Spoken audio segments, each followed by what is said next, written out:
Hello everyone, welcome back to my YouTube channel Tasty Bites. ಇವತ್ತಿನ ವಿಡಿಯೋದಲ್ಲಿ ತುಂಬಾ ರುಚಿಯಾಗಿರೋ ಚಟ್ನಿ ಪುಡಿ ರೆಸಿಪಿ 2 ಥರ ಹೇಳ್ಕೊಂಡು ಕೊಡ್ತಾ ಇದ್ದೀನಿ ಫ್ರೆಂಡ್ಸ್. ಬಾಯಿ ಕೆಟ್ಟೋಗಿರೋರ್ಗಂತೂ ಇದು ಅನ್ನಕ್ಕೆ ಬಿಸಿ ಬಿಸಿ ತುಪ್ಪ ಹಾಕ್ಕೊಂಡು ತಿಂದಿದ್ರೆ ತುಂಬಾ ಟೇಸ್ಟಿಯಾಗಿರುತ್ತೆ. ಹೇಗೆ ಮಾಡೋದು ಅಂತ ನೋಡೋಣ ಬನ್ನಿ. ಈಗ ಒಂದು ಗ್ಲಾಸಲ್ಲಿ ನಾನು ಕಡಲೆಬೇಳೆ ತೊಗೊಂಡಿದ್ದೀನಿ ಫ್ರೆಂಡ್ಸ್. ಅದನ್ನು ಚೆನ್ನಾಗಿ ಫ್ರೈ ಮಾಡ್ಕೋಬೇಕಾಗುತ್ತೆ. ಡ್ರೈ ಫ್ರೈ ಮಾಡ್ಕೊಬೇಕು. ಎಣ್ಣೆ ಏನು ಯೂಸ್ ಮಾಡಬೇಡಿ. ಎಣ್ಣೆ ಯೂಸ್ ಮಾಡಿದ್ರೆ ನಿಮಗೆ 1 ತಿಂಗಳು ಅಥವಾ 15 ದಿನ ಇಡೋಷ್ಟರಲ್ಲೇ ಸ್ಮೆಲ್ ಬರೋ ಚಾನ್ಸಸ್ ಇರುತ್ತೆ. ಹಿಂಗೆ ಡ್ರೈ ರೋಸ್ಟ್ ಮಾಡ್ಕೋಬೇಕಾಗತ್ತೆ. ಅದೆಲ್ಲ ಚೆನ್ನಾಗಿ ಕ್ಲೀನ್ ಮಾಡಿಕೊಂಡು ಡ್ರೈ ರೋಸ್ಟ್ ಮಾಡ್ಕೋಬೇಕಾಗತ್ತೆ. ಚೆನ್ನಾಗೆ ಲೋ ಫ್ಲೇಮ್ ಅಂದರೆ ಮೀಡಿಯಮ್ ಫ್ಲೇಮಲ್ಲಿ ಚೆನ್ನಾಗಿ ಹುರ್ಕೋಬೇಕು. ಅದು ರೆಡ್ ಕಲರ್ ಆಗಬೇಕು. ಹೇಗಂತ ತೋರಿಸ್ತೀನಿ. ಎಷ್ಟು ಚೆನ್ನಾಗಿರುತ್ತೆ ಅಂದರೆ ಅಷ್ಟು ಚೆನ್ನಾಗಿರುತ್ತೆ ಟೇಸ್ಟ್ ಮಾತ್ರ. ಯಾರಿಗಾದ್ರೂ ಬಾಯಿ ಕೆಟ್ಟೋಗಿದೆ, ಜ್ವರ ಬಂದು ಅಂತ ಅಂದರೆ ಇದನ್ನು ಏನಕ್ಕಾದರೂ ಹಾಕೋಬೋದು. ಇಡ್ಲಿಗೆ ಹಾಕೋಬೋದು, ದೋಸೆಗೆ ಹಾಕೋಬೋದು, ಮತ್ತು ಚಪಾತಿಗೆ ಹಾಕೋಬೋದು. ತುಪ್ಪ ಹಾಕ್ಕೊಂಡು ಕಲಿಸ್ಕೊಂಡು ಚಪಾತಿಗೆ ನೆಂಚ್ಕೊಂಡು ತಿಂದರೆ ತುಂಬಾ ಚೆನ್ನಾಗಿರುತ್ತೆ. ಮುದ್ದೆ ಜೊತೆ ಸೈಡಲ್ಲಿ ನೆಂಚ್ಕೊಳ್ಳೋಕ್ಕೂ ಚೆನ್ನಾಗಿರುತ್ತೆ. ಮತ್ತು ಇದಕ್ಕೆ ಅನ್ನಕ್ಕೆ ಬಿಸಿ ಬಿಸಿ ತುಪ್ಪ ಹಾಕ್ಕೊಂಡು ತಿಂತಾಯಿದ್ರೆ ಆಹಾ ಸೂಪರಾಗಿರುತ್ತೆ ಫ್ರೆಂಡ್ಸ್. ನೋಡಿ ಈಗ ಈ ರೀತಿ ಆಗಬೇಕು. ಕಡಲೆಬೇಳೆ ಚೆನ್ನಾಗೆ ಡ್ರೈ ರೋಸ್ಟ್ ಮಾಡ್ಕೋಬೇಕಾಗುತ್ತೆ. ನಿಮಗೆ ಗೊತ್ತಾಗ್ತಾ ಇರ್ಬೋದು ಎಷ್ಟು ಕಲರ್ ಚೇಂಜ್ ಆಗಿದೆ ಅಂತ. ಜಾಸ್ತಿ ಸೀದೋಸ್ಕೊಳ್ಳೋ ಥರ ಮಾಡ್ಕೋಬೇಡಿ. ಈ ಥರ ಮಾಡ್ಕೊಳ್ಳಿ ಸಾಕು. ಈಗ ನೋಡಿ ಅದೇ ಗ್ಲಾಸಲ್ಲಿ ನಾನು ತೊಗರಿಬೇಳೆ ತೊಗೊಳ್ತಾ ಇದ್ದೀನಿ. ನೋಡಿ ಈ ಗ್ಲಾಸ್ ಮೆಷರ್ಮೆಂಟಲ್ಲಿ ನಾನು ತೊಗೊಳ್ತಾ ಇದ್ದೀನಿ. ನೀವು ಯಾವ ಗ್ಲಾಸಲ್ಲಿ ಮೆಷರ್ಮೆಂಟ್ ತೊಗೊಳ್ತೀರೋ ಅದು ನಾನು ಹೇಳೋ ಮೆಷರ್ಮೆಂಟಲ್ಲೇ ನೀವು ಮಾಡಿಕೊಂತು ಅಂತಂದರೆ ತುಂಬಾ ಟೇಸ್ಟಿಯಾಗೇ ಬರುತ್ತೆ. ಹೇಗೆ ಹೇಳ್ತೀನೋ ಹಾಗೆ ಮಾಡ್ಕೊಳ್ಳಿ ಒಂದ್ಸಲ. ಆವಾಗ ನಿಮಗೆ ಐಡಿಯಾ ಸಿಗುತ್ತೆ ಹೇಗೆ ಮಾಡ್ಕೋಬೇಕಾಗುತ್ತೆ ನೆಕ್ಸ್ಟ್ ಟೈಮು ಅಂತ. ಒಂದು ಚಿಕ್ಕ ಗ್ಲಾಸಾಗಿ ಅಕ್ಕಿ ಮಾಡ್ಕೊಳ್ಳಿ. ಟೇಸ್ಟ್ ತುಂಬಾ ಚೆನ್ನಾಗಿರುತ್ತೆ. ಒಂದ್ಸಲ ನಿಮ್ಗೆ ಇಷ್ಟ ಆಯಿತು ಅಂದರೆ ನೆಕ್ಸ್ಟ್ ಟೈಮು ಮಾಡ್ಕೊಬೋದು. ಚಿಕ್ಕ ಗ್ಲಾಸಾಗಿ ಹಾಕ್ಕೊಂಡು ಮಾಡಿಕೊಂಡ್ರೆ ನಿಮಗೆ ನೆಕ್ಸ್ಟು ಗೊತ್ತಾಗುತ್ತೆ ಹೇಗೆ ಮಾಡ್ಕೊಬೋದು ಅಂತ. ನೋಡಿ ಈಗ ನಾನು ತೊಗರಿಬೇಳೆನ ಚೆನ್ನಾಗಿ ಫ್ರೈ ಮಾಡ್ಕೊಳ್ತಾ ಇದ್ದೀನಿ. ಇದೂ ಅಷ್ಟೇ ಡ್ರೈ ಫ್ರೈ ಮಾಡ್ಕೊಳ್ತಾ ಇದ್ದೀನಿ. ಯಾವುದೇ ರೀತಿ ಎಣ್ಣೆ ಏನು ಬಳಸ್ತಾ ಇಲ್ಲ ಫ್ರೆಂಡ್ಸ್. ನಾನು ಆಲ್ಮೋಸ್ಟ್ ಎಲ್ಲ ಮಾಡೋರೆಲ್ಲನೂ ಎಣ್ಣೆ ಬಳಸಿ ಮಾಡ್ತಾರೆ. ಎಣ್ಣೆ ಬಳಸಿದ್ರೆ ನಿಜವಾಗೂ ಟೇಸ್ಟ್ ತುಂಬಾ ಕೆಟ್ಟದಾಗಿರುತ್ತೆ. ಒಂದು ವಾರ ಇಡೋಷ್ಟರಲ್ಲೇ ಒಂಥರ ಎಣ್ಣೆ ವಾಸನೆ ಬರೋ ಚಾನ್ಸಸ್ ಇರುತ್ತೆ. ಈ ರೀತಿ ಒಂದು ಸಲ ಟ್ರೈ ಮಾಡಿ ನೋಡಿ, ತುಂಬಾ ಟೇಸ್ಟಿಯಾಗಿರುತ್ತೆ. ಇದನ್ನು ನೋಡಿ ಚೆನ್ನಾಗಿ ಕೆಂಪಗೆ ಹುರ್ಕೋಬೇಕಾಗತ್ತೆ. ನೋಡಿ ಸ್ಟಾರ್ಟಿಂಗಲ್ಲಿ ಹೇಗಿತ್ತು, ಈಗ ಬರ್ತಾ ಬರ್ತಾ ಹೇಗಾಗ್ತಿದೆ ನಿಮಗೆ ಒಂದೊಂದು ಸ್ಟೇಜಲ್ಲೂ ತೋರಿಸ್ತಾ ಇದ್ದೀನಿ ಈ ರೀತಿ ಆಗುತ್ತೆ ಅಂತ. ಅದಕ್ಕೆ ಹೇಳ್ತಾ ಇರೋದು ಮೀಡಿಯಮ್ ಫ್ಲೇಮಲ್ಲಿ ಇಟ್ಕೊಂಡು ಮಾಡಿಕೊಂಡ್ರೆ ನಿಮಗೆ ತುಂಬಾ ಟೇಸ್ಟು ಚೆನ್ನಾಗಿ ಬರುತ್ತೆ. ಜಾಸ್ತಿ ಸೀದೋಗೋದು ಇಲ್ಲ, ಏನೂ ಇಲ್ಲ. ಸ್ವಲ್ಪ ಕೈ ಆಡಿಸ್ತಾ ಇರಬೇಕು ಅವಾಗವಾಗ. ನೋಡಿ ಅದು ಕೆಂಪಗಾದ್ಮೇಲೆ ಅದನ್ನು ಒಂದು ತಟ್ಟೆಗೆ ತೆಗೆದಿಟ್ಕೊಂಡು ಅದೇ ಗ್ಲಾಸಲ್ಲಿ ಉದ್ದಿನಬೇಳೆ ಮತ್ತು ಹೆಸರುಬೇಳೆ ಒಂದು ಜಾಸ್ತಿ ಹಾಕ್ಕೊಳ್ತಾ ಇಲ್ಲ. ಉದ್ದಿನಬೇಳೆ ಜಾಸ್ತಿ ಹಾಕ್ಕೊಂಡ್ರೆ ಚೆನ್ನಾಗಿರಲ್ಲ. ಹೆಸರುಬೇಳೆನೂ ಅಷ್ಟೇ ಸ್ವಲ್ಪ ಅದೇ ಗ್ಲಾಸಲ್ಲಿ ಒಂದು 1/4 ಗ್ಲಾಸ್, ಎರಡೂ ಸೇರಿಸಿ ಒಂದು 1/4 ಗ್ಲಾಸ್ ಹಾಕ್ಕೊಂಡಿದ್ದೀನಿ ಅಷ್ಟೇ. ಎರಡೂ ಸೇರಿ ಫ್ರೆಂಡ್ಸ್. ಆಮೇಲೆ ಅದನ್ನು ಚೆನ್ನಾಗಿ ಫ್ರೈ ಮಾಡ್ಕೊಳ್ತಾ ಇದ್ದೀನಿ ನಾನು. ಅಂದರೆ ಡ್ರೈ ರೋಸ್ಟ್ ಮಾಡ್ಕೊಳ್ತಾ ಇದ್ದೀನಿ. ಕೆಂಪಗಾಗೋ ರೀತಿ ಹುರ್ಕೋಬೇಕಾಗತ್ತೆ. ಇದನ್ನು ಜಾಸ್ತಿ ಹಾಕ್ಕೊಳ್ತಾ ಇಲ್ಲ. ಕಡಲೆಬೇಳೆ ಮತ್ತು ತೊಗರಿಬೇಳೆ 1 ಗ್ಲಾಸು ಮತ್ತು ಹೆಸರುಬೇಳೆನೂ ಉದ್ದಿನಬೇಳೆ 1/4 ಗ್ಲಾಸ್, ಎರಡೂ ಸೇರಿ 1/4 ಗ್ಲಾಸ್ ಹಾಕ್ಕೊಂಡಿದ್ದೀನಿ. ಅದನ್ನು ಚೆನ್ನಾಗಿ ಫ್ರೈ ಮಾಡ್ಕೋಬೇಕಾಗುತ್ತೆ. ನಿಮಗೆ ಇದ್ರದ್ದು ಇಂಗ್ರೀಡಿಯೆಂಟ್ಸು ಬೇಕಾದ್ರೆ ಡಿಸ್ಕ್ರಿಪ್ಷನಲ್ಲಿ ಹಾಕಿರ್ತೀನಿ, ಹೋಗಿ ಚೆಕ್ ಮಾಡ್ಕೊಳ್ಳಿ. ಇನ್ನೊಂದು ಥರನೂ ಒಂದು ಹೇಳ್ಕೊಂಡು ಕೊಟ್ಟಿದ್ದೀನಿ ಫ್ರೆಂಡ್ಸ್. ಅದೂ ತುಂಬಾ ಟೇಸ್ಟು ಚೆನ್ನಾಗಿದೆ. ಅದು ಒಂದ್ಸಲ ಟ್ರೈ ಮಾಡಿ ನೋಡಿ. ಎಲ್ಲ ಒಂದೊಂದು ಚಿಕ್ಕ ಗ್ಲಾಸನ್ನು ಮಾಡಿ ನೋಡಿ. ನಿಮಗೆ ಟೇಸ್ಟ್ ಇಷ್ಟ ಆಯಿತು ಅಂದರೆ ನೆಕ್ಸ್ಟ್ ಕಂಟಿನ್ಯೂ ಮಾಡ್ಕೋಬೋದು. ನೋಡಿ ಇದು ಕೆಂಪಗೆ ಹಾಕ್ತಾ ಇದೆ. ಈಗ ಇನ್ನು ಸ್ವಲ್ಪ ಹುರ್ಕೋಬೇಕಾಗುತ್ತೆ. ಉದ್ದಿನಬೇಳೆ ಒಂಚೂರು ಹುರಿಬೇಕಾಗುತ್ತೆ. ಅದಕ್ಕೋಸ್ಕರ ಇನ್ನು ಸ್ವಲ್ಪ ಕೈ ಆಡಿಸ್ಕೊಳ್ತಾ ಇದ್ದೀನಿ.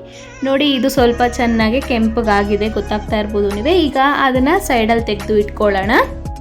ಈಗ ನೋಡಿ ಒಂದು ಟೀ ಸ್ಪೂನಲ್ಲಿ ಅರ್ಧ ಟೀ ಸ್ಪೂನಷ್ಟು ಮೆಂತ್ಯ ಹಾಕ್ಕೊಳ್ತಾ ಇದ್ದೀನಿ.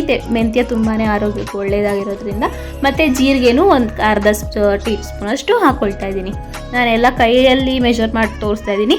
ನೀವು ಬೇಕಾದ್ರೆ ಸ್ಪೂನ್ ಲೆಕ್ಕದಲ್ಲೂ ಹಾಕ್ಕೋಬೋದು. ಕೈಯಲ್ಲಿ ಅಂದರೆ ಸ್ವಲ್ಪ ನಮಗೆ ಅಂದಾಜು ಗೊತ್ತಾಗುತ್ತೆ ಅಂತ ಕೈಯಲ್ಲಿ ಹಾಕಿ ತೋರಿಸ್ತಾ ಇದ್ದೀನಿ ಫ್ರೆಂಡ್ಸ್.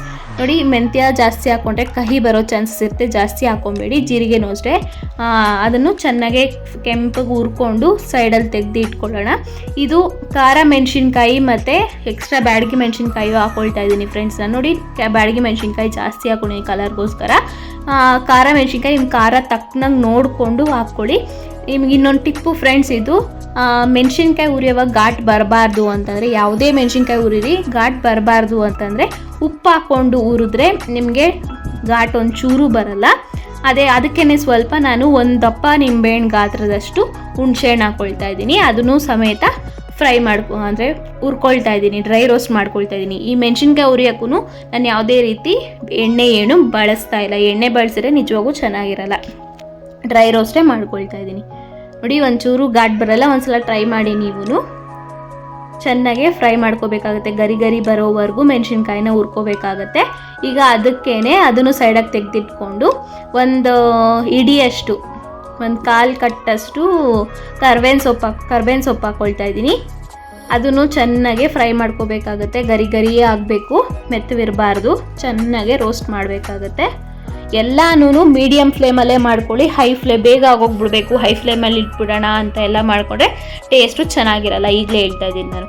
ನೋಡಿ ಇದನ್ನು ಮೀಡಿಯಮ್ ಫ್ಲೇಮಲ್ಲೇ ಚೆನ್ನಾಗೆ ಡ್ರೈ ರೋಸ್ಟ್ ಮಾಡ್ಕೊಳ್ತಾ ಇದ್ದೀನಿ. ನಾನು ಎರಡರಲ್ಲೂ ತೋರಿಸಿರೋದು ಎಲ್ಲ ಡ್ರೈ ರೋಸ್ಟೇ ಫ್ರೆಂಡ್ಸ್. ಯಾವುದೇ ರೀತಿ ಎಣ್ಣೆ ಏನು ಬಳಸಿಲ್ಲ.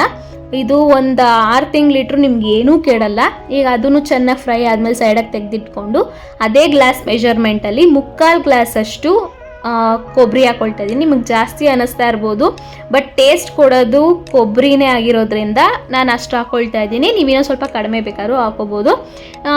ಒಂದು ಅರ್ಧ ಗ್ಲಾಸ್ ಹಾಕಿದ್ರೆ ನಡೆಯುತ್ತೆ. ನಾನು ಇನ್ನೊಂದು ಸ್ವಲ್ಪ ಟೇಸ್ಟ್ ಚೆನ್ನಾಗಿರಲಿ ಅಂತ ನಾನು ಇನ್ನೊಂದು ಸ್ವಲ್ಪ ಹಾಕ್ಕೊಂಡಿದ್ದೀನಿ, 3/4 ಗ್ಲಾಸಷ್ಟು. ಅದನ್ನು ಸ್ವಲ್ಪ ಅದು ಫ್ಲೇಮ್ ಆಫ್ ಮಾಡಿದ್ಮೇಲೆ ಸ್ವಲ್ಪ ಬೆಚ್ಚಗೆ ಮಾಡಿಕೊಂಡ್ರು ಸಾಕು. ಜಾಸ್ತಿ ಉರಿಯಷ್ಟೇನಿಲ್ಲ, ಅದು ಬೇಗ ಇದಾಗ್ಬಿಡುತ್ತೆ. ತುರಿದಿರೋದ್ರಾಗಿರೋದ್ರಿಂದ ಬೇಗ ಇದಾಗ್ಬಿಡುತ್ತೆ. ನೋಡಿ ಈಗ ನಾನು ಸ್ಟಾರ್ಟಿಂಗಲ್ಲಿ ಮೆಣಸಿನ್ಕಾಯಿ ಮಾತ್ರ ಸ್ಟಾರ್ಟಿಂಗಲ್ಲಿ ತರ್ತರಿಯಾಗಿ ರುಬ್ಬಿ ಒಂದು ಪಾತ್ರೆಗೆ ಹಾಕ್ಕೊಳ್ತಾ ಇದ್ದೀನಿ.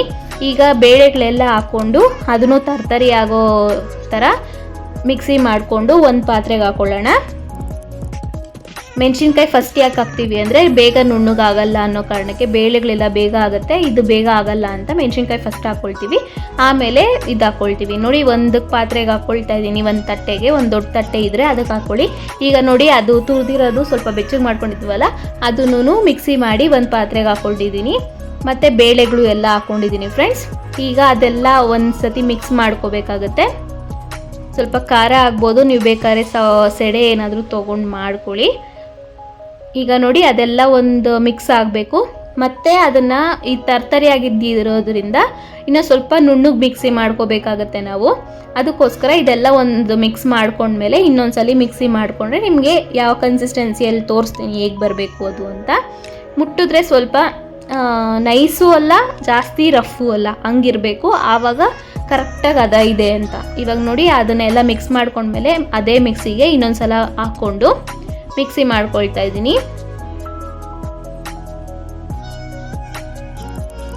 ಜಾಸ್ತಿ ನುಣ್ಣಗೇನು ಬೇಡ, ಜಾಸ್ತಿ ತರ್ತರಿನೂ ಬೇಡ, ಮೀಡಿಯಮಾಗಿ ಮಾಡಿಕೊಂಡ್ರೆ ಸಾಕು. ನೋಡಿ ನಿಮಗೆ ಗೊತ್ತಾಗ್ತಾ ಇರ್ಬೋದು ಎಷ್ಟು ಚೆನ್ನಾಗಿ ಬಂದಿದೆ ಅಂತ.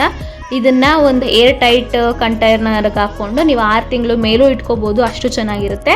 ಈಗ ಎರಡನೇ ಥರದ್ದು ತೋರಿಸ್ತಾ ಇದ್ದೀನಿ. ಎರಡನೇದು ಅದೇ ಗ್ಲಾಸಲ್ಲಿ ನಾನು ಈ ಗ್ಲಾಸಲ್ಲಿ 1 ಗ್ಲಾಸು ಕರಳೆ ಪಪ್ಪು ತೊಗೊಂಡಿದ್ದೀನಿ ಫ್ರೆಂಡ್ಸ್.